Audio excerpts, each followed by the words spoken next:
It's 1984. I'm 13 years old, and I'm at Fat Paul's roller rink in Gallup, New Mexico. And in those days, on a Friday night, that was the place to be if you were a 12 to 15-year-old. My friends and I have our skates on. We're popping in and out of the bathroom. We're eating snacks. We're playing video games, and there's no adults around. Except for Fat Paul. He's up in the DJ booth spinning 80s tunes. I'm leaning up against a carpeted wall, and a guitar screams out, and a beat drops.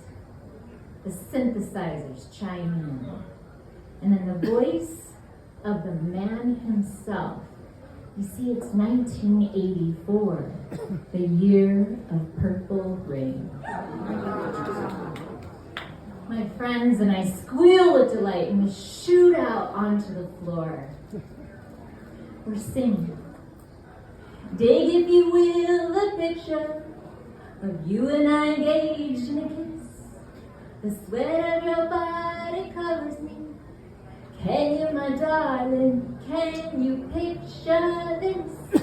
The lights are spinning and flashing across the wall, across the floor, and across our skins. We're little badasses. And it's the feeling of pure adolescent joy. 2 weeks later, I'm back at Fat Paul's. This time I'm in the parking lot. And I'm surrounded by dozens of my peers. And across from me is a big girl named Peanut who wants to kick my ass. How did I get there? Well, that night she showed up and she told everybody she wanted to fight me, that I acted too pretty, that I needed to get outside. I was terrified. I didn't want to go, but I thought I had to. So as I marched outside, I looked up to that DJ booth to see if Fat Paul was watching. He wasn't. So I went out like a lamb to slaughter. Peanut says, "Punch me!" No. "Bitch, punch me!" So I reached up my arm and I swung it at her. She grabbed it, spun me around, slammed me on the ground. Bam! Bam! Bam! And as I lay on the ground crying, I thought, why? Why did nobody protect me? Why did I not protect myself? And a part of me split off. I looked down at that girl and said, "Get up. Quit crying. And now I'm going to have to protect you." The next day I woke up with 2 black eyes and a swollen face. And my mom told me I could never go back to Fat Paul's. But the long-term fallout is more profound, because that wasn't the only traumatic event of my childhood. And these events combined caused a part of me, that part I called a protector, to split off. Caused that part of me to be in power. And if you hurt me, she's coming for you. And there are things you do less of when the protector's in power, such as belting out a tune at the top of your lungs, not caring what you sound like. Dancing wildly across the dance floor without the aid of alcohol. Telling a crazy story to a group of large people.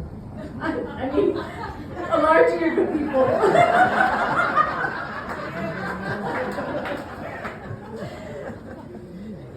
Reaching out to friends reaching out to strangers and deepening your relationships with the people you love. And so it's been a lifetime of work to reconcile with the protector, to integrate her so that I could stand up for myself, but also be vulnerable. To be able to cry, to do all those things that make me feel alive and connected. The protector needs to let me cry. So going forward, we're in 2023, and I'm teaching a class of middle schoolers. And my fourth period is challenging. Teaching this class is like walking a tightrope across a vast expanse. Well, with this arm, I'm playing whack-a-mole. And with this arm, I'm herding cats. But I'm getting somewhere with them. And then Aaliyah joined my class. And Aaliyah, she had some behavior problems, and I thought she would fall in line with the rest of them, but she didn't. She was always late to class. She was hurled insults at the boys who delighted in antagonizing her. She distracted some fragile students who were meeting with success before she arrived. But the worst thing about Aaliyah, she was always on her phone. And she was always on the phone with her mother. And any attempt to correct her behavior was met with a battle from her and her mother. So I had no power. Then Aaliyah pissed off the wrong girl. She was talking behind her back. Let's call her Petra. And I'm at lunch, and I hear a scream in the hall. And I come tearing out, and I see Aaliyah being attacked by Petra. And I went right in, because Aaliyah wasn't protecting herself. So I was able to position my body between them to absorb any blows. But Petra kept coming at her from the side and even from the back. So I pushed Aaliyah's body down to the ground, and I put my torso over her head, and Petra had to retreat. But before she ran away, she took one final violent kick to Aaliyah's head. Aaliyah sat up and cried, "And I don't even have my phone today." And I held her, and I repeated over and over, "I'm so sorry I didn't protect you. I'm so sorry I didn't protect you." But the truth is, I did protect her. Was this the protector part of me talking to that little girl on the ground in 1984? So I was shaking off the adrenaline rush, because I still had 2 more classes to teach. I go have my lunch, I take some deep breaths, and I head back down the hallway. And on my way, I'm passing a boy in the hall that I didn't recognize. And you must have seen the whole thing, but he looked me directly in the eye and into my soul, and he said 3 words that broke me wide open. "Good job, miss." And I ducked into the nearest restroom.